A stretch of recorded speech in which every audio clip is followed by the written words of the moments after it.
क्या आपके साथ भी ऐसा होता है? पढ़ाई करने के लिए फोन उठाया और पता ही नहीं चला कि कब घंटों इंस्टाग्राम या यूट्यूब पर निकल गए।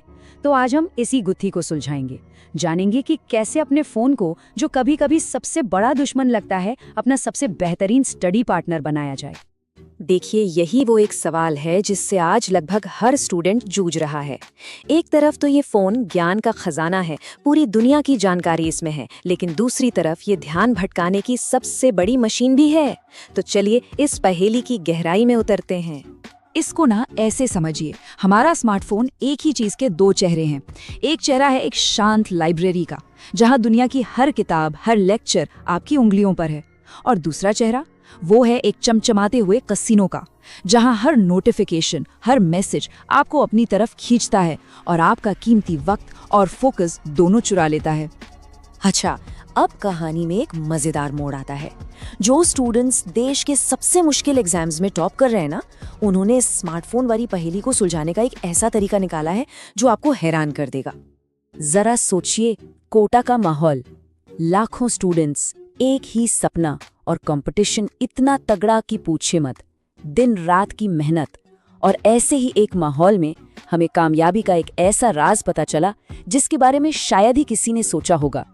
अब स्क्रीन पर ये स्कोर देखिए।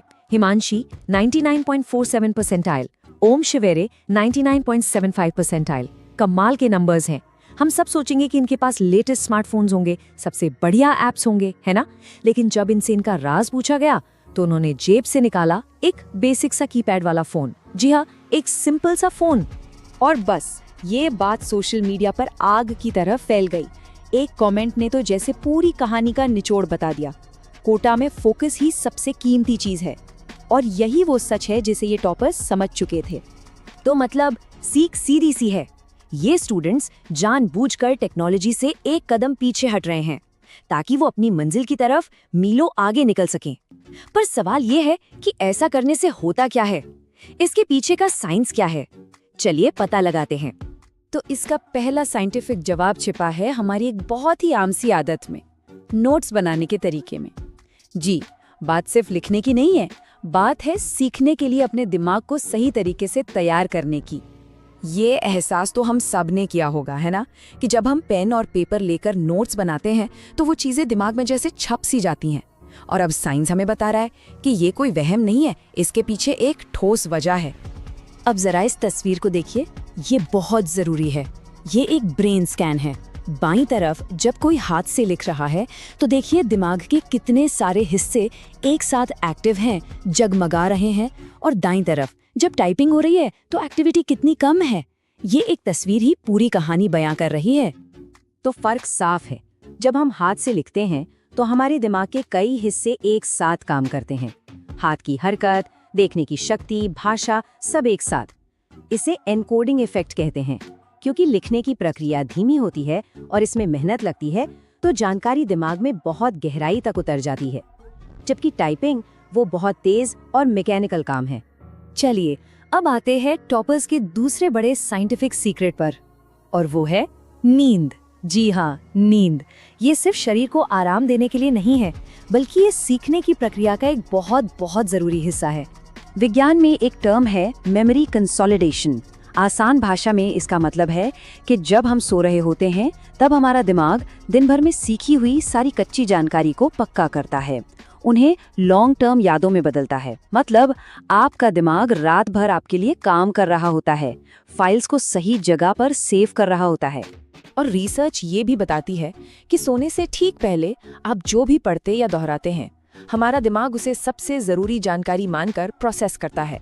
इससे उस जानकारी के लॉन्ग टर्म मेमोरी में जाने के चांसेस कई गुना बढ़ जाते हैं। तो इसका फायदा कैसे उठाया जाए? बहुत आसान है, बस ये 4 स्टेप्स फॉलो करने हैं। रात को सोने से ठीक पहले सिर्फ 15 मिनट के लिए अपने हाथ से बनाए हुए नोट्स पर नजर डालें, सिर्फ मेन पॉइंट्स। उसके बाद फोन, लैपटॉप सब कुछ बंद करके दूर रख दें और बस सो जाइए। आपका दिमाग बाकी का काम खुद कर लेगा। तो ठीक है, अब तक हमने जो कुछ भी सीखा, जो विज्ञान समझा और टॉपर्स की स्ट्रैटेजी जानी, उन सब को एक साथ जोड़कर एक प्रैक्टिकल एक्शन प्लान बनाते हैं। ये है आपकी स्मार्ट स्टडी का ब्लूप्रिंट।